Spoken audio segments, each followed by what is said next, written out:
the people of sake actually brought me into sake.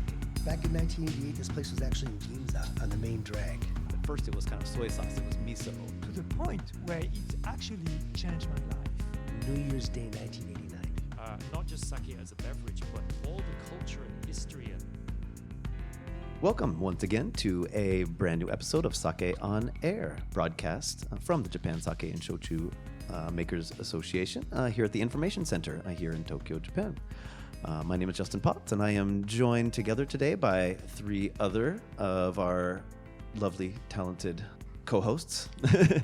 With me today, to my sitting right next to me today, I have John Gauntner. John, how you doing this morning? I'm well, thank you very much. It is morning. It's been a while since I've appeared here. It is. It's been busy, but I'm glad to be back. It is. We're happy to have you back. And next to John, Rebekah. Rebekah's here. Hi. Good morning, Great to be Rebekah. back. Yes, it really is the morning. I haven't seen one of these for a while, especially not on a Sunday. So we don't usually we don't do morning recording sessions very often. So if everybody's slightly loopy or confused or a little bit off kilter today, that'll be our excuse.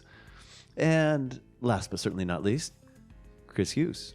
Hello. How you doing, bud? Yeah, nice to be back and nice to be with a slightly different crew for a change. It is. Yeah. We've been mixing it up more here now that we nice. got Rebekah and Marie. Now that you guys have joined the ranks, we've been having a lot more interesting combinations of More diversity in the sake community. That's what we like. That's what we're working on. That's what we're working on.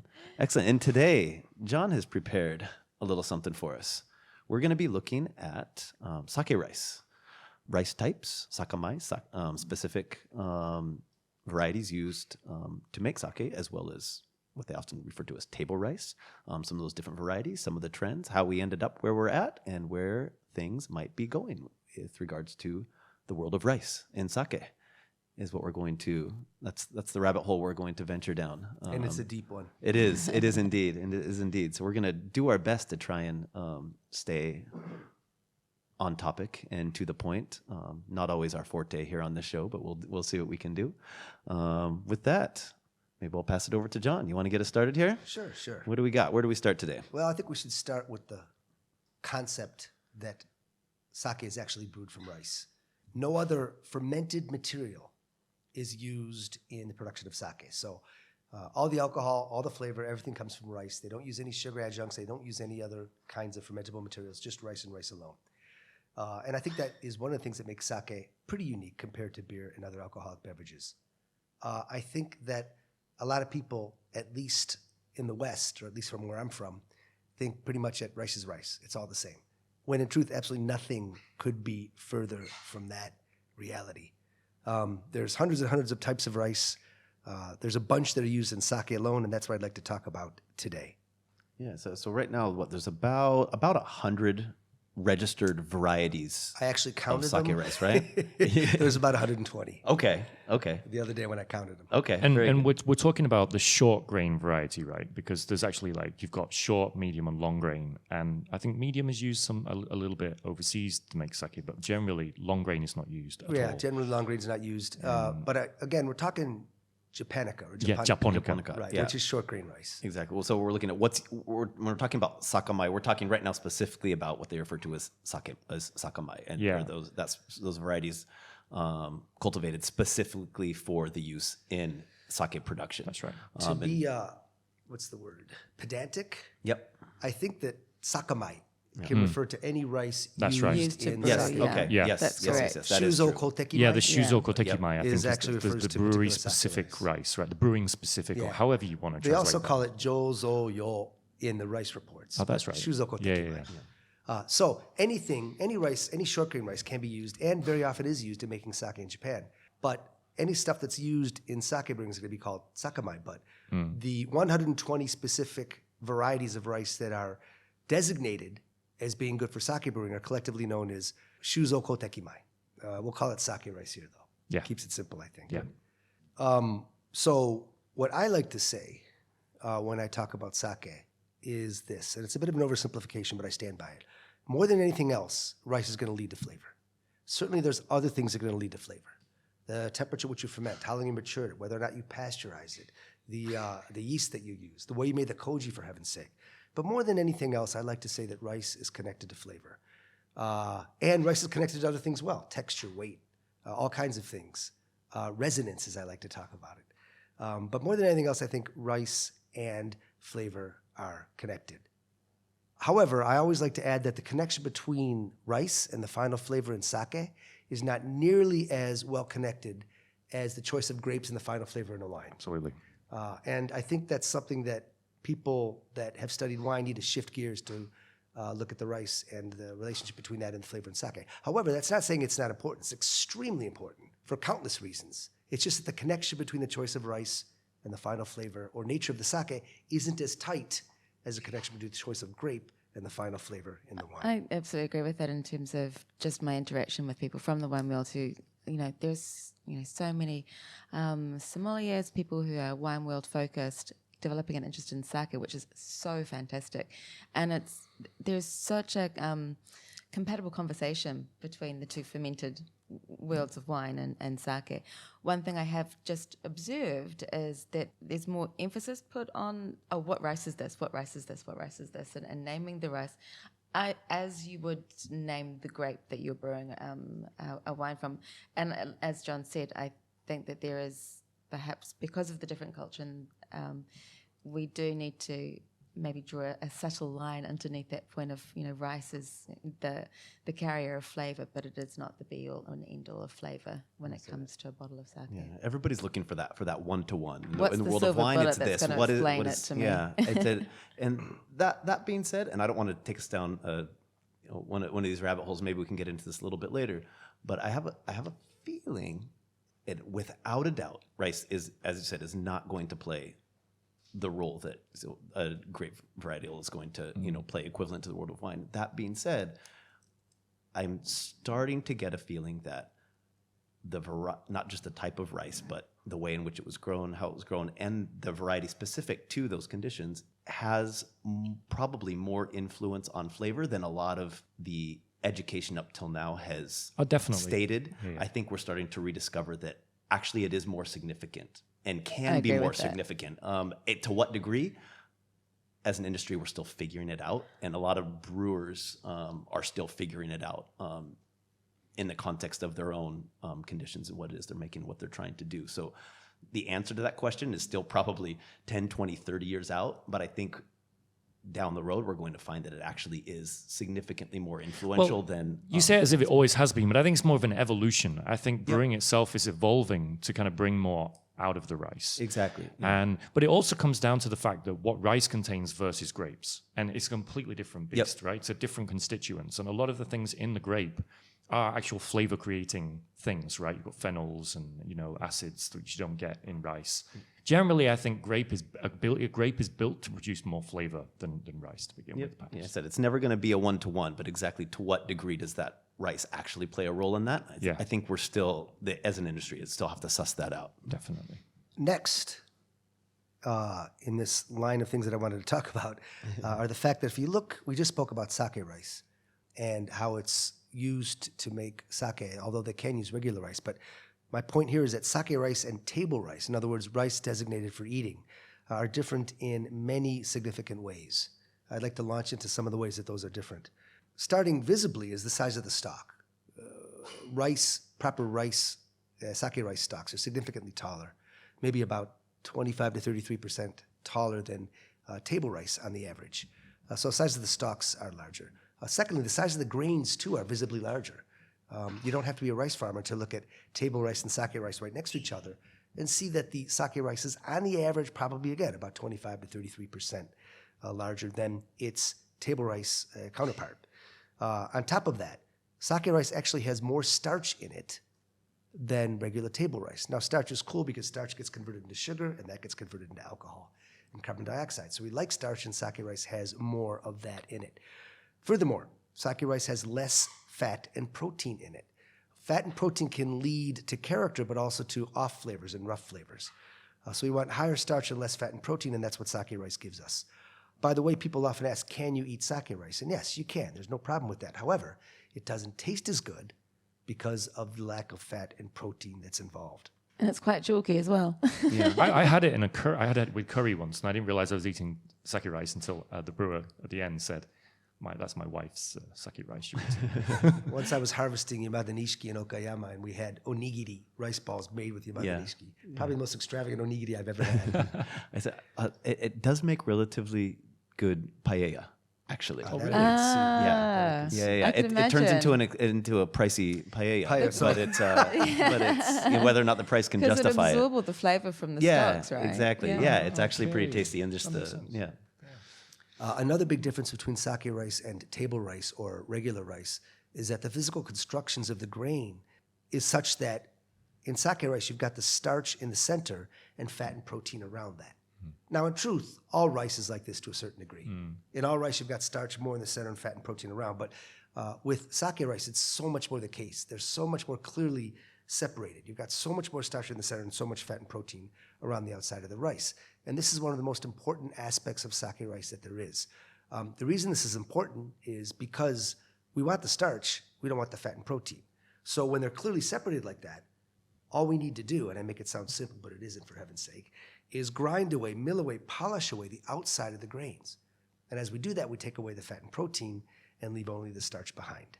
So these are some of the things that make sake rice different from table rice. The size of the grains is not the only consideration. It is an important thing, but there's more. The ability to absorb water, how readily the rice will dissolve in a fermenting mash in the moromi, that's huge. There's some sake rices that dissolve very readily and predictably. And that's very good for sake brewers. They can know what's going to happen and they can get the flavors they want out of it. However, there's other rices that, as interesting as they might be, they just don't dissolve, or they dissolve much more slowly or not as easily. When you say dissolve, basically the way the rice, it's kind of breaking up, right, in the Okay, water. so, So it releases the components inside being the starch. Yeah, or it whatever breaks into the down, water. dissolves. Yeah. Yeah. No, it makes sense to me. It makes sense to me, but I find actually some people, when you say dissolve to them, it doesn't make sense to them. Break down into components. Yeah. And that's where the skill of the brewer comes in terms of making the koji that is going to be able to effectively break down, dissolve, put in your favorite word for dissolving here, that particular rice into the tank. And some varieties are easily dissolvable styles. Some are more difficult to dissolve. And then year by year, season by season as well, depending if there's like a typhoon before the harvest, whether it's a very dry summer, these things will also Heat and rain, sunlight. heat, sunlight, all of those things will have impact on that year's rice. So actually every year when I gather together with brewers at Craft Sake Week, the most common conversation I hear floating around the booths is, how was your rice this year? It dissolved too easily this year. And people like sucking their lips because their rice won't dissolve easily. So it's I think it seems to be a constant concern of brewers each year. What's the rice going to be like? Brewers will know from the weather and other things how the rice is going to dissolve and how it's going to perform. And they make every adjustment they can to make it the same as last year. So the whole goal of sake brewing is to have consistency from year to year, unless they obviously make a conscious change. But for one given product, unless you're going to make a conscious change to it, you want consistency from year to year. So you're actually going out of your way to minimize the differences from year to year. Whereas in the wine world, you make the most of them.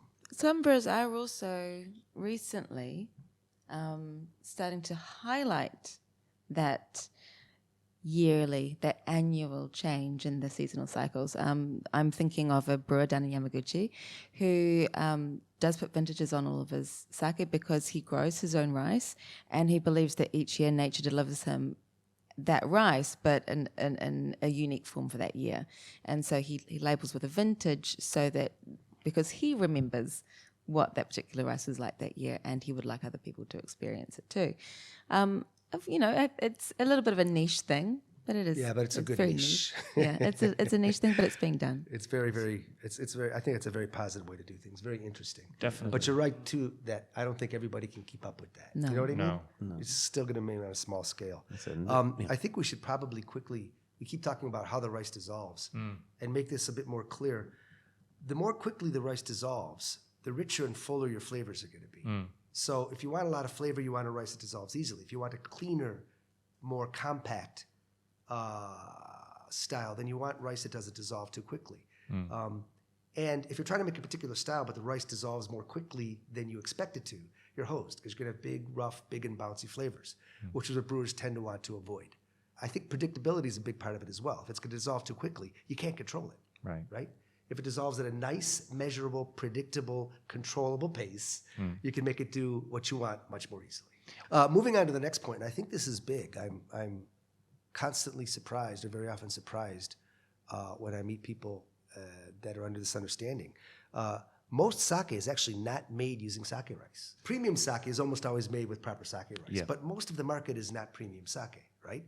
So most sake in the market is not made with proper sake rice. You don't have to use sake rice to make it. To our listeners out there that aren't aware of the distribution of the market, can we just give a general overview? Sure. Last time I looked, it was around about futsushu, which is like table sake. To draw an analogy, it would be like box wine, maybe? The Yeah, box wine that would category be- of the sake market. That's around about, from my last recollection, about 60% of the market loosely. Then that means that around about, I believe loosely, the other 40% is graded. So the sake is graded according to the polishing rate. And then another 10% of that is for sake used in cooking, food, products, etc. Is that correct, John? I think that's very close to Sounds being about correct, right. yeah. Yeah. So when we're talking about table sake, that is pretty much 100% made with table rice, with a few exceptions. Sure, with a few exceptions. There's always exceptions in the sake world to everything. But yeah, it basically doesn't make a whole lot of sense to make a sake that doesn't qualify for one of the premium grades with premium sake rice. But you know, one reason why brewers will use table rice is because, and this might sound slightly contradictory to what we've said, but you know, table rice can actually be better to make some types of the cheaper sake. If you want to make mass-produced sake and you want to make it quickly, the thing about table rice is it will actually dissolve a lot quicker than sake rice because it's generally softer. And it will absorb the water. It won't absorb the water faster exactly, but it kind of, it absorbs the water more naturally, if you like. So if you want a quick fermentation and you want all that rice to be turned into liquid alcohol at the end of the day, then you would use table rice. And it's cheaper as well, so it makes sense from a cost perspective. Once upon a time, a man called John Gauntner told me a story that in the Junmai boom, there was a lot of brewers in Miyagi Prefecture were using regional rice to make their Junmai sake, but because that rice was officially table rice and not sake rice, they couldn't get a grading. Well, you can. In other words, as you know, there's a lot of table rice used in sake, right? And you can put a tokutei sheishu, a premium grade, on the bottle as long as it's been inspected. It doesn't have to be proper sake rice. So you can use koshi hikari or any one of a million nihonbare, and it just has to pass one of the inspections. Generally, I think they would use a sake-specific rice for the koji. Yep. But the actual rice that provides the fuel for the fermentation, that's a good way of referring to it, I think basically they're probably more likely to use table rice. Well, there. if they're going to use table rice anywhere, that's Anywhere, where it would that's be. gonna And that's a it's gonna great be. way to cut cost, Yeah. right? If your koji's made extravagantly and properly using proper sake rice and good sake rice, Yeah. then when you use the straight rice that you add that just fuels the fermentation, the best way to save money is to use a run-of-the-mill table rice for that. There's some you good do see that table from rices time to out time. there as well. In Yamagata, they're using this tsuyahime, I think Tsuyahime, it is, yeah. which is fantastic, creates fantastic sake. You've seen a lot of sakes in the last just 5 to 10 years start to switch over to local varieties of table rice, not necessarily the hitomebore or koshi ikari or these other local varieties of table rice, and they're figuring out how to make really fantastic sake with those in their own specific styles. And my limited experience in the long history of sake brewing history, areas which are large rice producers have got a solid rice source. I think perhaps what I've been saying, and again, this is just my experience, areas in the Tohoku region, areas on other parts of Japan that don't have the ideal climate for growing the big famous 5 sake rice, I seem to see a lot of table rice varietals coming out of those prefectures. You can grow rice pretty much everywhere in Japan. And you can actually grow pretty darn good rice pretty much everywhere in Japan. There are regions that are quote unquote better than others, but it's completely feasible to grow just about everywhere. And then with climate changes and things like that, all of a sudden Hokkaido's becoming a premier rice growing region, whereas 20 years ago it was pretty much unheard of. But so you can grow good stuff pretty much everywhere. But as producers are starting to dial in on local, and they're unable to compete with the big five or whatever, the big five varieties are not able to, maybe it's cost prohibitive for them to get their hands on that. Supply as well. Supply, it's difficult for them to get that, to get their hands on it. They're looking for other ways to add value to their product and make a great sake. And looking at local again is another way of doing that. And so you have a lot of places that are either trying to develop new varieties that can compete with those Yamada Nishiki or Gohyakumangoku or those different types of things, or look to varieties that were already there, like table rices that were great in and of themselves as something to eat that can also make delicious sake, or go back to varieties that had made sake rice that had sort of fallen out of favor, that maybe at the time when they were available or people were experimenting with them, they, for one reason or another, again, they sort of fell out of favor or other things became prioritized.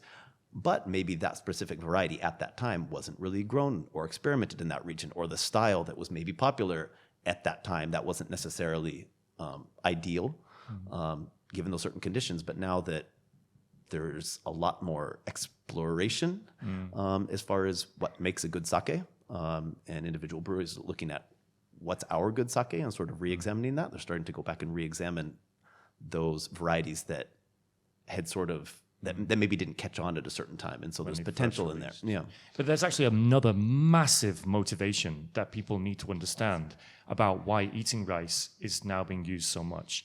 And I think everyone should know right now that in Japan, generally rice production or rice consumption is falling very, very fast. And eating rice just isn't being grown in the bigger quantities that it used to be. There's a lot of rice fields that are actually just being abandoned in these local areas. And I think it's more of a fact that the regions that have this very big sake rice producing culture or history can survive off that to an extent. But these other regions, where they're not even able to grow table rice right now, are really struggling agriculturally. So in a way, I think sake rice actually, growing sake rice helps them to use these rice fields that have been abandoned. And it's possible to actually adopt these eating rice fields and kind of convert them into sake rice fields. It takes about 5 years to do it, but it's possible to do it, to change the soil and stuff like that. So I think it's the biggest motivation here right now is basically we need to grow eating rice. If it's not for another purpose, that's fine. But we really need to grow eating rice in Japan right now. The reality is that most, and I imagine we've probably touched on this in previous episodes a little bit, but most rice farmers are unable to sustain themselves growing rice in the current system. Yeah. They're just not paid enough for what it is they're making. And so in order to do that, a lot of farmers are looking toward sake rice as something that they can make, that they can get more money from. Because it's value added. It's value added, exactly. And then guaranteed supply. It's guaranteed supply at one price. They don't have to compete with other, if they find a brewery and they become their kind of contracted, farmer, they've got pretty much a guaranteed supply for a certain amount of time. Yeah, but different prefectures, different regions, they register different rice varieties as things that they can use for sake rice and label it as so. So let's say, for example, if Yamada Nishiki in a certain prefecture is not registered as a variety of sake rice that can be grown and is registered there, if they were to grow Yamada Nishiki, use it in sake production, and make a product from it, they wouldn't be able to write Yamada Nishiki on the label. But in order to get it registered, you have to have the cooperation, not of just the brewers, but of the prefecture. So you have to have that support system that wants to get that sake rice in there. They see that as something that is value added, that's going to add to improve the brand, the quality of sake in that region. The other way to go is to create another type of rice, which can be a 10-year process at least in order to bring something like that to market. Or looking at value added again, in a market that isn't quite so obsessed with sake rice right now, you can take a variety of table rice, and being something local, that becomes your value added. Because growing sake rice in a lot of cases is riskier as well too, just due to the nature of the crop, and it poses unique agricultural challenges for the farmer. It is more challenging to grow and to grow well. And so depending on the entire ecosystem sort of that region and the relationships with the farmers and the brewers and those things, how are we going to create not just a good sake, but value added to the region, to the brewer, and all those different things. And so you sort of have all of those factors playing on one another. Revitalizing the region as well. You've got this big kind of thing going on right now. These regions, kind of their populations are dropping, and this is a good way of kind of bringing people back into the region and revitalizing the region around rice growing. Whether it's table rice or growing local sake rice or developing local sake rice, a big reason that the various prefectures will do that, far away from the traditional centers of good sake rice, is regional economics. I mean, Yamada Nishiki is the most widely grown sake rice out there, and it is, in the opinion of most people, the best sake rice out there, meaning it's predictable. You can get it to do what you want it to do. And Hyogo Prefecture has done an absolutely outstanding job of marketing that and promoting that. And also controlling the strain as well. And controlling it, that's right. It's actually never officially left Hyogo. Put that aside. I'll let you do with that what you want to do with that. But it's expensive, and they do a good job. They do a good job of enhancing their own local economics by promoting that all over, but it's expensive. So I think a lot of brewers in other parts of the country are like, look, if we could develop something almost as good or even better or just as good as Yamada Nishiki and use it locally, we benefit our local agricultural environment. So it just has a lot to do with local economy as well. I mean, we've been seeing over the last 10 years, prefectural rice is just exploding across the market. Yep. It's been incredible. It's hard to follow. Every time I go to an event, I'm like, what? There's another. That's right. Tochigi's got another rice strain. Yep. 5 to 10 a year. 5 to 10 a year. Some of them will last the test of time, some will not, but they're coming out left and right.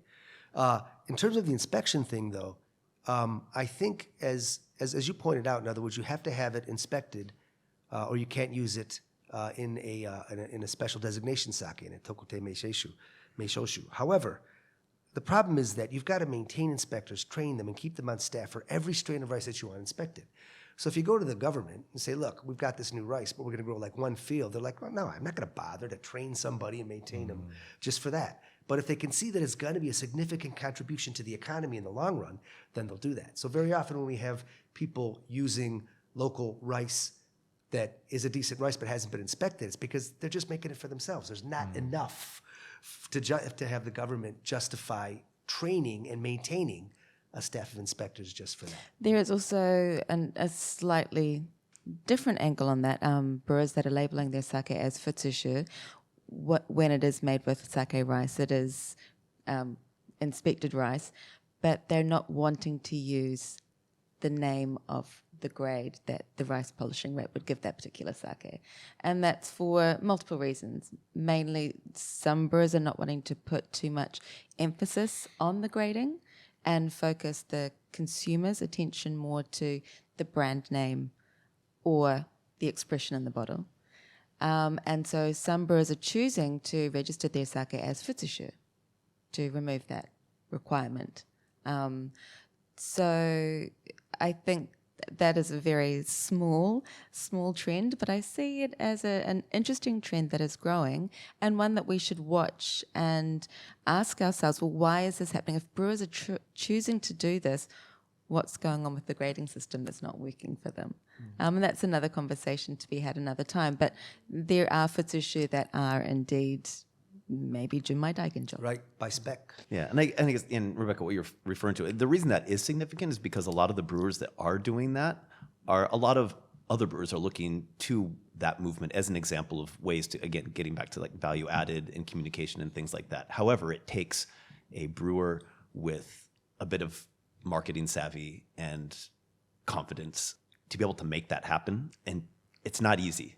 Right. Up until now, a lot of the brewers have relied on pre-existing systems in order to help them sell their product and communicate and market their product. So if those that are going that route are going their own way, and so they're very, in a lot of ways, they're very much a lot of pioneering, especially right now. And so it's super exciting to see, and I think you're going to see probably more of that. As sort of looking at that as one means of adding that value and doing that, but it's challenging. It's a challenge. Well, as the focus of this conversation is on sake rice, I think that this is an interesting conversation because, in fact, the more that you polish the rice, the less rice there is, right? Yeah. So, I mean, I think it is, obviously, it's a really important conversation to have when we're discussing rice, but I think it's also one that it really just needs a full block of time to sort of tease out because it's a pretty complicated topic with lots of opinions on both sides of the fence. But I think it's important for the listeners to know that there is actually this little percolating movement, and it could become something actually quite significant in the future. Absolutely. Yeah. So in the wine world, you get bottles with the grape variety actually written on the front, and I was just thinking, like, how often does that actually happen in the sake world, where you actually get a bottle with, say, for example, you have an Anishiki written on. And Hyogoku quite a lot. Yeah, I would say on the bottle, I would bet 25-30% of the time. Right, so it's 25-30% of the time. So that's the thing, because in the wine world, I mean, you've got like where the appellation's on the bottle that tells you what grape variety is. You've got to know that.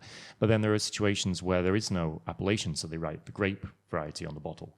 And I would, that's probably something that the consumer is going to concern the consumer, especially if they're wine drinkers, because they're going to go and look at the sake bottle and be, what's the rice made out of? How do I find this out? And if it is as important as you say, or why isn't there anything written on the bottle? It's not an easy one to answer. In that case, What? Well, I think number one, the back label is also an issue of sake, and that's another whole show in itself. Often, if consumers, listeners, if you're out there, if this is something that is an issue for you, I would recommend that you, if you can, look on the back label, look at what the English translation of the name of that brand is and go to the brewer's website. If they're exporting, they will most likely have a website. If they don't, they'll definitely have a distributor in that country, obviously. Usually on the homepage of the brewer or the distributor, there would be more information about more specifics. The back label, the back label is a problem throughout Japan, which we are working on. But that would be my advice, just a practical solution if you've got that question. That's a good idea. Yeah, definitely. The internet, As much as it pains me to say that, is a great source of information for it. Google it. Exactly. I mean, it's too bad that we have to ask them to make that extra step to get the information that they need. But the resources are generally out there to a degree. Yeah, So. no, that's true. So interestingly, and again, I think this is a stark difference from the wine world, is that sake brewers do not grow their own rice. Very, very few of the 1,200 sake breweries in existence grow their own rice. And of those that do, none of them grow 100% of all the rice that they need to brew. And I think that's an extremely interesting aspect of the sake world. We do have more and more brewers, I guess it's a movement, but it's not a huge one yet, growing at least some or part of their own rice, contracting farmers to do it so that they get it done exactly where they want to do it. There are those that don't own enough rice fields, so they actually rent barren or unused rice fields to grow their own rice. So you do see that happening more and more. And it is a very interesting and good movement, but it's not really practically possible for most of the industry to move in that direction. So again, that's another stark difference from the wine world and a very interesting one, I think. Most brewers do not grow their own rice. And that's because it was actually prohibited for a long time. It was prohibited for any entity, any business entity to grow rice at all. Yeah. Which led to the fact that only registered farmers could grow rice, And which led to the distribution that exists because you had to have agricultural co-ops that help the farmers distribute that rice. So the whole JA, thing, right? yeah, absolutely. The whole way that brewers get 99.99% of the rice comes from that original reality. Then they slowly relaxed the rule, didn't they? First, they sort of allowed brewers to actually go and source the rice themselves from other farmers, and now they are actually allowed to grow their own rice. But it's a very recent, And very, as soon very as that recent. law changed, we saw it in the market, didn't we? That year when the year after, it was just boom, at the izakaya, everything was jizake, which was like local sake, local rice. That's when the movement really put the foot on the accelerator. Yeah, I guess I don't see it gaining too much traction beyond the current state. A little bit, slowly. But the reason is, you've been brewing sake for all these years, and all of a sudden you start to grow rice too. It's a completely different business. Do you have the land? And if you do you have enough land? And do you have the people? Do you have the experience? You might as well just leave it up to the rice farmers that have been doing it for a long, long time. It's just so much easier. Yeah, definitely. But that's just my personal opinion on how far that very interesting and very positive trend will go. I think it's definitely works for that kind of small, medium-sized brewery that is looking for to create a sense of place, create a sense of locality, to create a sense of something that's actually very, very unique to their brewery. Some brewers are not just only growing their rice in their area, they're also growing it Domine style, influenced by the wine world, in fields around the brewery. That's a very even smaller sub-trend. But for those kinds of breweries, it works. But I agree with John, on a mass scale, it's not practical. Or even logistically possible, I don't think. Yeah, and I guess and those small to mid-sized breweries, you have to remember, also make up like 95% of the breweries in Japan. Yeah. So if you look at the number of breweries that are starting to dip their hands into that are actually quite a few, but can that make up 100% of their production? Probably not. Then you kind of have to look at, exactly for the same reason that John said, it's just not practical for a lot of these places that haven't been doing it for decades to all of a sudden jump into it and start doing it, which is why you have more places contracting with local farmers. And so, which is a neat approach, because you can look at it as, are the brewers the ones actually growing the rice, or are the brewers in control of their access to the rice? And so maybe they're not the people who are making the sake aren't the ones actually out there tending to the rice fields, but there are more and more producers that are essentially more or less in control of all of the rice that comes into them, because they contract all of those other things locally with or it's other a collaborative kind of a co-op Yeah, kind of it's system. It's a cool part of the story, actually. You hear a lot of these brewers, they actually spend half of the year brewing, right? And then sometimes the farmers come along and actually help them with the brewing. And then they kind of reverse roles. And then the brewers go down to the fields and they actually learn how to grow the rice. And I think what's important here is that historically, it kind of goes back. It's going back to the roots, if you use the pun slightly, grown. It's basically, that's the way, before that law was put in place, and we're talking a long time ago, brewers were growing their own rice, I mean, it's a bit more complicated than that, but kind of brewing began with the rice. They have this saying in Japanese, right? The brewing brewers begins with the rice. or... Yeah, no, it's why I'm saying it's complicated. It wasn't the brewers themselves. They own the land. They own the land. The landowner. My understanding is that the original brewing started because of a basically leftover rice, and then they were actually growing, making sake with it. And of course, the original sake brewer, well, at this time that I'm talking about, the sake brewers were actually themselves rice farmers. So it's kind of it's a little bit different. But Yeah, and this is a bit tangential, but I think it's really important as sake breweries are looking to get more young people to come and work with them who want to make sake and who want to do that. Those are people who demand full-time employment. And so as sake breweries look to ways, how can we justify bringing somebody on full-time? Because that's not something they've done for a long time, because it was very seasonal, but that just doesn't work for today's young people. They want full-time employment, they want insurance, they want those coverage and all those things. And so, okay, what can we do in those other seasons? What makes sense? Getting into rice production or being involved in that in some way, shape, or form gives them work those other 4, 5, 6 months out of the year that they can then afford to bring on full-time people in order to do that. Also, some brewers have a couple of fields purely to draw people to the brewery, to take part in the process, to connect with sake from the rice field. And it's, a great way of the brewery gathering people in their community from further afield, foreigners taking part, children, teenagers, older people, who knows who they are. But, so many people want to connect with nature, and having rice fields and growing a small yield of their own rice is a great way to bring people into the brewery and take part in that process. It's much more accessible than shuffling 20, 30, 40 people through a brewery when there's people working and doing those other things. To go and sit outside and picnic on a nice sunny day is much more accessible, and it brings people to a way that definitely, really. Yeah, breweries make a big special. event of this, don't they? Like Rebekah's saying, they bring in the entire community and school kids and things, and because you don't actually, these days you don't actually grow the rice by hand. You use tractors and things like that. But the old-fashioned way is to kind of plant by hand and things. So what a lot of these breweries do is they kind of, they purposefully do it by hand for maybe one day or something, and to sort of let people experience, how rice is traditionally grown. And like you say, it gets people involved in the community. And then a lot of times after they do that, then the brewers or the farmers go through and do it again because they Yeah. This is true. And they put the photographs up on Facebook, just like, it's like, well, you did a good job, but this one's kind of lopsided, But yeah, for those who are visiting Japan, though, if you are here in either planting season or harvesting season, it's generally great April, fun. May for planting, or Lots if of you're here, opportunities. September, October, and that. Take a look if you have a brewer that you really like or that's something interesting. Poke around a little bit because there are a lot of places Near to do Tokyo that. as well. You don't have to go too far. And the Japan Sake and Shochu Information Center might have some information on hand, some pamphlets in English and Japanese about various breweries.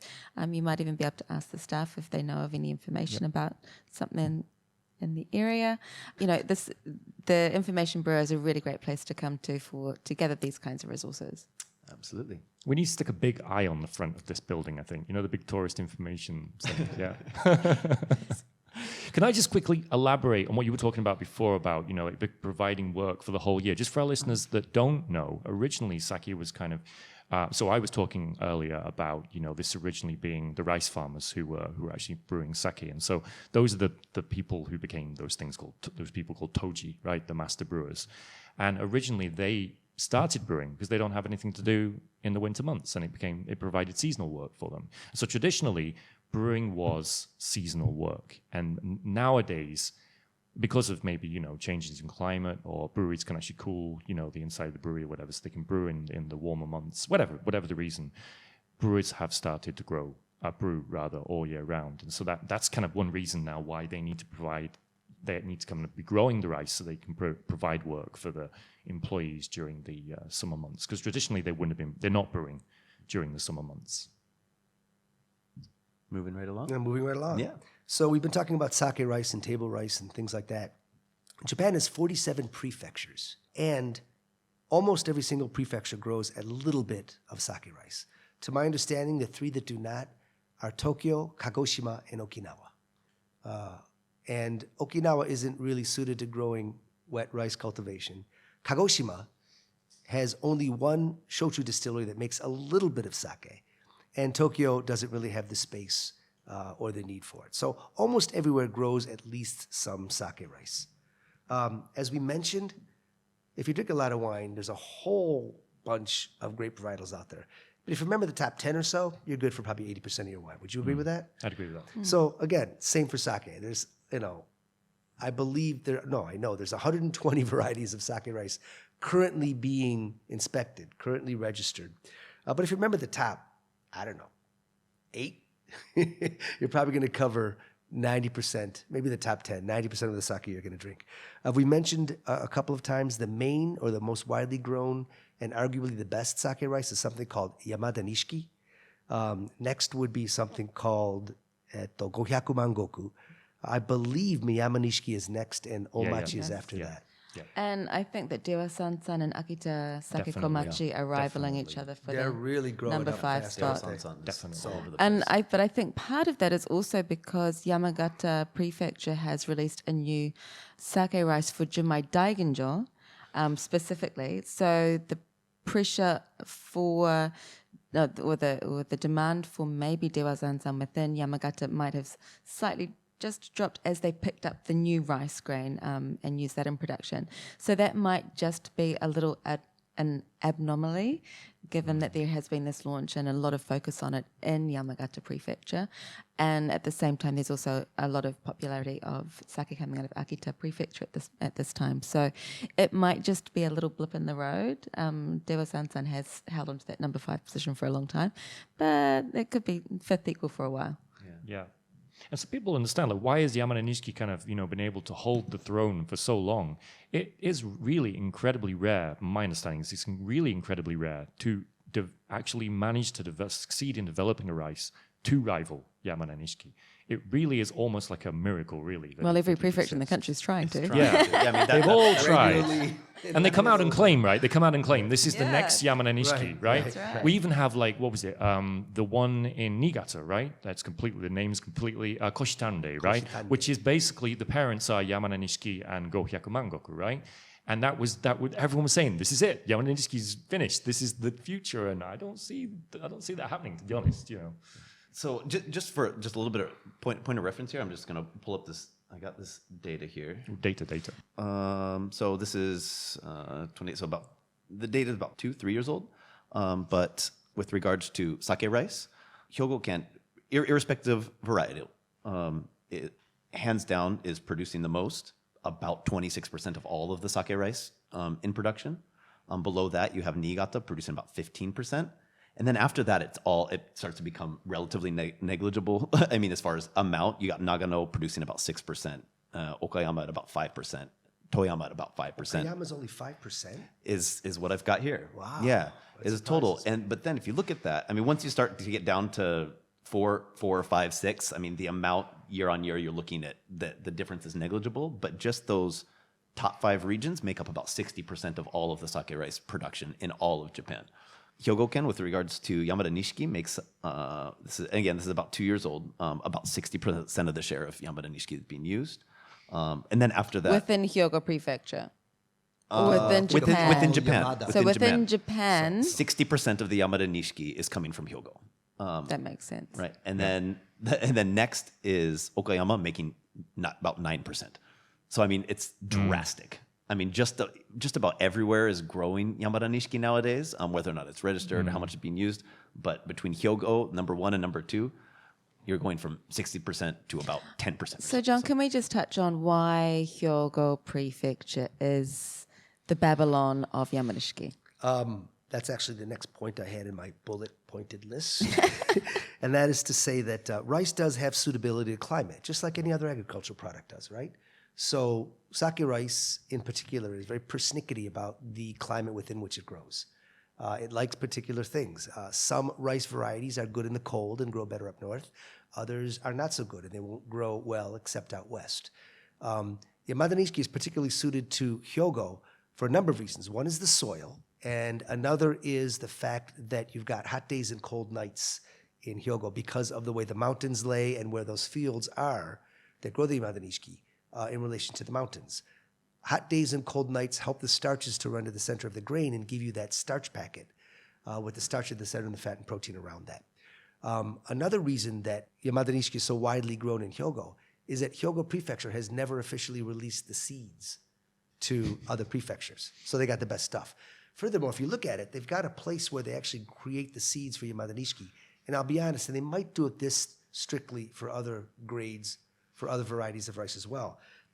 But it takes like 4 generations. Five generations. Five generations, all from one field.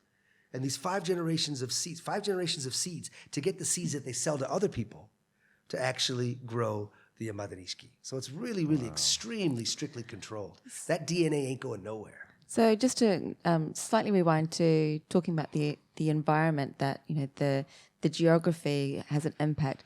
Even within Hyogo Prefecture, within itself, there are small plots of land or rice fields which are particularly suited for the cultivation of Yamanishiki. And those areas are, I suppose, if we were to draw an analogy, an easy to understand analogy with the wine world, it would be like a Grand Cru field.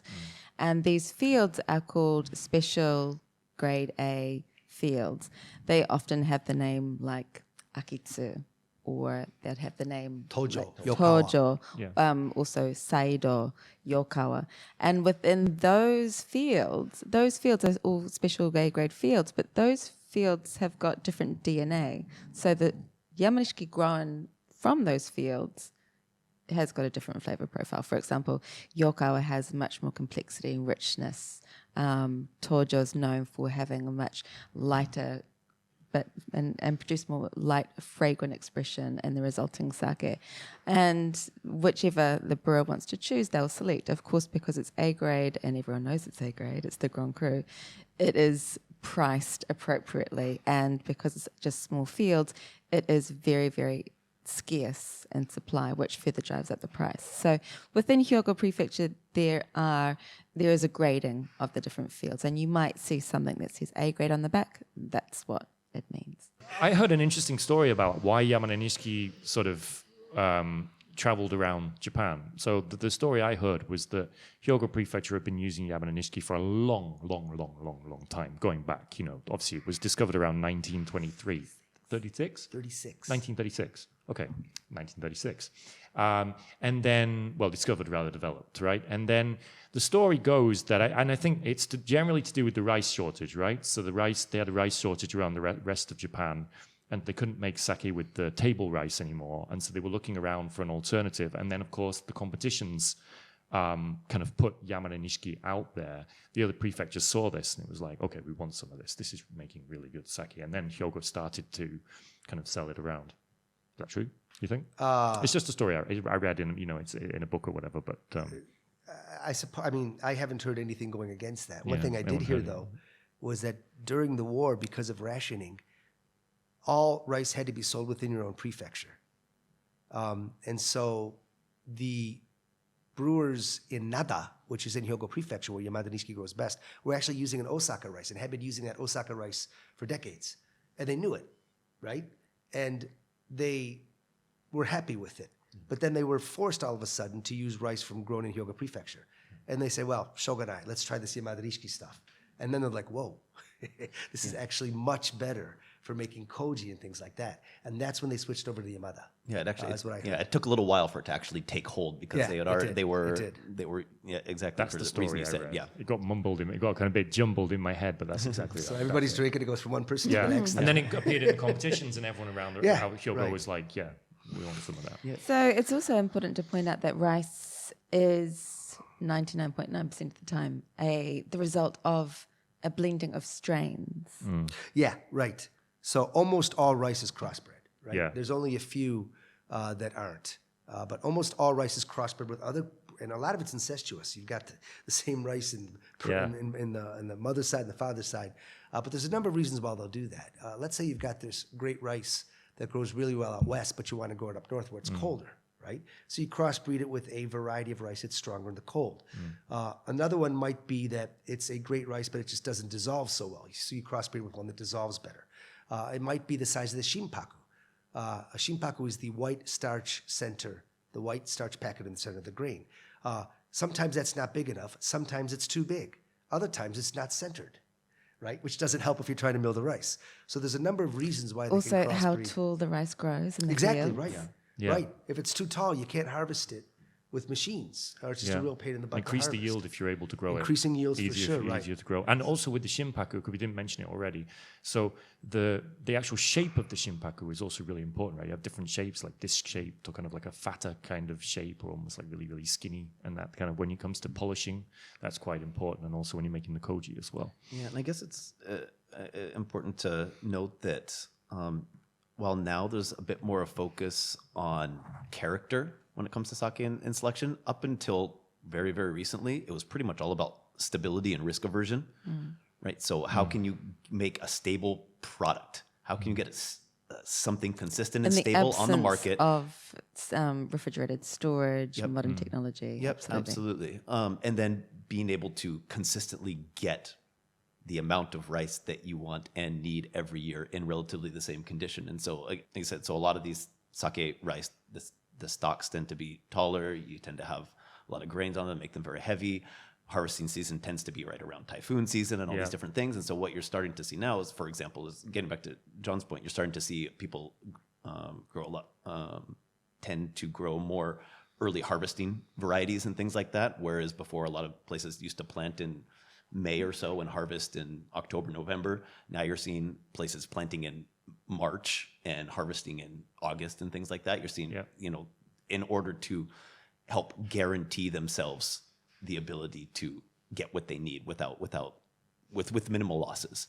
And so again, then crossbreeding, we want something that we can harvest a little bit earlier that has these different characteristics and things like that. Yeah. And so Then you have these accidental ones, right? I heard about you've got these accidental mutations where they're trying to make another type of rice, and then it's sort of like in a superhero movie, like something happens and it kind of transforms into something else. You do hear a lot of stories of, at least two I've heard. One, it's still active at a brewery in Yamagata, where a brewer saw the stalk standing out of the snow and said, "This must be good," and they took it and they planted it, and that led to a whole new strain of of rice. That You hear sounds stories like about spontaneously. mythology. Yeah. I mean, that's coming to all. Well, I like The mythology. Camino story is fabulous. Right. It's Oh, my it is. favorite Yeah, rice it is. story, but Yeah. that's another day. That is another day. But the other is kisui, which is grown by Yone Okay. Eto, Yonetsuru, where the farmer just saw it was coming to all, and there was a kisui stock, a stock that was taller and stronger. They took that Yeah. and made a new sake rice out of it. So Yeah. Yeah, it's there are a lot of actually- those. Yeah, a Didn't lot they- of those they- stories they- around. They discovered omachi on the road, right? It was a guy just walking around, and in fact, he found omachi, or she could have been she. I'm not sure. in or the gender. Okayama, yeah. Yeah. And then it got its name changed. But actually, yeah. Yeah. I said this in another podcast, but I always wondered if omachi actually, why it was never discovered before, because It was 1859, but they didn't have the Right. system in place to designate sake as sake rice until the early 1900s. right, okay. They didn't bother to do that. So they used it for sake a lot, but there was no official designation until like 1920 or something like that. So just to go back to speaking of Yamanishiki or Machi, Gokimangoku, Miyaminishiki, these have areas where they grow best, but they don't necessarily have to grow in those best growing regions. That's correct, right? That is correct. You can grow it. You can grow it. I grew Yamada Nishiki at home in Kamakura in a pot. Wow. I just wanted to see what it was like. Yeah. So you can do it. But I can grow great grapes from France in my backyard in Cleveland. They're just not going to be very good for making wine. I learned that Yamana Nishiki is not being grown any further north than somewhere, and I think it keeps moving. The line keeps moving up Moving Japan north. with I climate change. believe it's no further north than Fukushima. Okay. I think that's about Sounds right. about right. That sounds about right, Sounds because about right. yeah, okay, yeah, that makes sense. So, but then again, while, Hyogo Prefecture grown Yamanishiki is exceptional in its quality and its flavor, I do enjoy trying Yamanishiki grown in different prefectures because it does have that heart that I can feel the DNA of Yamanishiki in that sake, but it has its own unique regional, Interpretation. like the current running through the sake. And I love that. I love drinking sake. Fukushima is a great example of that. They grow amazing Yamanishiki up there, as well as in Fukuoka. Great Yamanishiki is grown there. Tokushima. Tokushima. Awa Yamada Nishiki. Again, yeah, another yes. great place for Yamanishiki. In fact, there are really interesting places all around Japan that are growing Yamanishiki and really, really great quality. And it's interesting to try the character of Yamanishiki in those locations. I just got back from a weekend in Portland, and that's Pinot Noir country now. I mean, the United States. I mean, Right. you're going to see these same things happen. You're going to have amazing regions for different varieties start popping up Yeah. and changing, especially with climate changing and things like that, and more experimentation. And it's super exciting. That's kind of what makes it fun. Yeah. Because Hyogo's not going to go away. I don't think. I hope not. they are growing Yamana Nishiki overseas as well, right? They've Yeah. grown some Yes. in They've got it in the United States. California. California is one no, of Arkansas. Arkansas. It started in Arkansas, Arkansas. which is really rice growing country. Yeah. I mean, a lot of rice is grown in Arkansas, and they got it there. And then they started growing in Northern California as well. Nobody's saying how the Yamada Nishiki seeds got over to the United States, but that too is for another discussion. Yeah. So I would like to move on to pretty much the last topic I have, but like all of the others, it's a fairly big one.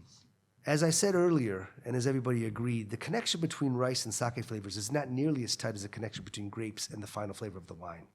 Often people say, well, can you blind taste sake rices? And it's very difficult, but not impossible. For example, if you put, I'm going to go on this rant for about 3 minutes, and then everybody can jump in, but because there's about 5 things I want to say. But if you put a bunch of sake in front of me and say, okay, John, one of these is a Yamada Nishiki, a very good Yamada Nishiki, brewed in such a way that it maximizes the nature of Yamada Nishiki, I could probably pick it out. Or an omachi that's typical omachi, I could probably pick it out. But blind giving me a sake and saying, okay, what's the rice? Probably not going to happen, right? So you can't really blind taste. Having said that, I remember being at an event run by Okayama Prefecture where they had about 100 sake that were Yamada Nishiki, right? That were grown in Okayama. The rice was grown in Okayama. Then they had about another 100 that was omachi. It was like a completely different beverage. So my point is, if you taste enough of them, often enough, you can get a feel for the nature of a rice Absolutely. expressed through the sake. And I think that's a really important thing. You touched on that a couple minutes ago, Rebekah. So can you blind taste completely like you might with wine? Not going to happen. Can you find a thread of consistency that runs through sake made with a particular rice strain? Absolutely. The next thing I like to say is that 10 toji, 10 master brewers, can take the exact same rice, milled down to the exact same degree, and make 10 completely different sake. So really, rice is only half the battle. It's extremely important. But the way the brewer manipulates it, the way they brew it, the millions of things that happens between the time it gets to the miller and the time it gets into the bottle, even after that, will all make a different sake. And the last thing I want to point out, it's an anecdote. And they said, well, how important is the rice? And to me, this anecdote is extremely indicative of how important, but then maybe not so, sake rice can be. I visited a brewer in the western part of Japan, and they brew very close to 12 months out of the year. And they are one of these brewers that are moving away from the grading system. They do put grades, but they minimize it and put it in the back of the bottle. On the front, they've got another sub-brand name. And I remember as I was tasting with them, the owner says, we were talking about rice. He says, we went on a bunch of tangents. He says, for example, I can't even tell you what the rice is in this bottle. He says, we almost always use Yamada Nishiki, but in the middle of the summer, we can't get Yamada Nishiki, so I use a different rice, right? So I'm not exactly sure what's in this bottle right now. However, they were able to brew it in such a way that you couldn't tell when they ran out of Yamada and started using something else. And I thought that was fascinating. The other side of that coin is, I'm sure we've all had this. If you were to taste a Junmai Daiginjo or an Aruten Daiginjo, it doesn't matter, made with Yamada Nishiki grown in, for example, Tojo or Yokawa, just the resonance, the reverb is just something so special. So yeah, rice is massively important, but then again, maybe not. And those are my observations on pretty much all things sake, but especially about sake rice. Is there things you want to add to that? No, that's pretty much. Well, I would, this is a fairly, I suppose this is an intermediate to advanced conversation for our listeners. So if you are listening and you are just starting your journey, my advice would be very practical. Just drink.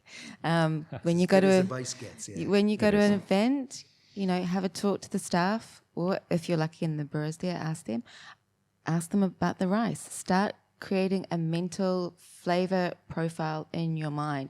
Start putting those flavor memories into the little banks of, oh, this was omachi, this was gokekibangoku, this was yamanishiki. Start sort of building up experience and flavor memories, and just start to feel through time. If you can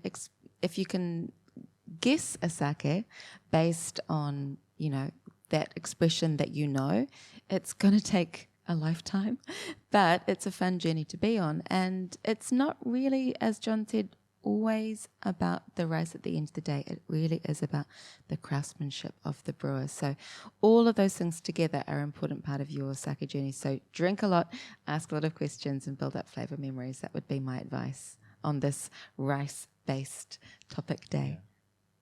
I believe we have covered everything that I wanted to cover today, and we've gone on several rabbit holes. I think. And there's a lot of editing work to be done. We've actually done relatively well today with regards to staying on topic. Yeah, I would think say so. this is I think it's actually because pretty- we knew we had to, or those tempting rabbit holes would just take us I think we stayed on way focus. off. Yeah.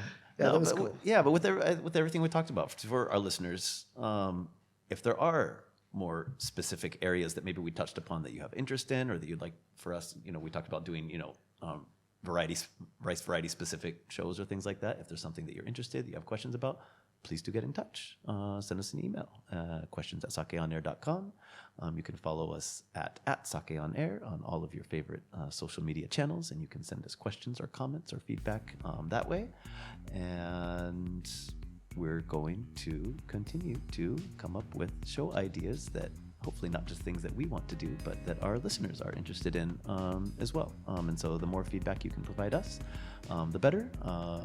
You can rate us on Apple Podcasts or Stitcher or whatever you listen to us on.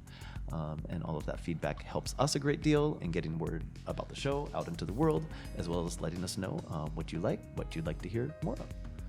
John, Rebekah, Chris, thank you very much. Thank you. Thank you. Thanks for listening, everyone. All right. That was a lot of fun. This is cool. And with that, again, a big thanks to the Japan Sake Shochu Information Center for hosting us as always, as well as the Japan Sake and Shochu Brewers Association for making this all possible. We'll see you again in a couple weeks. Kanpai. Kanpai.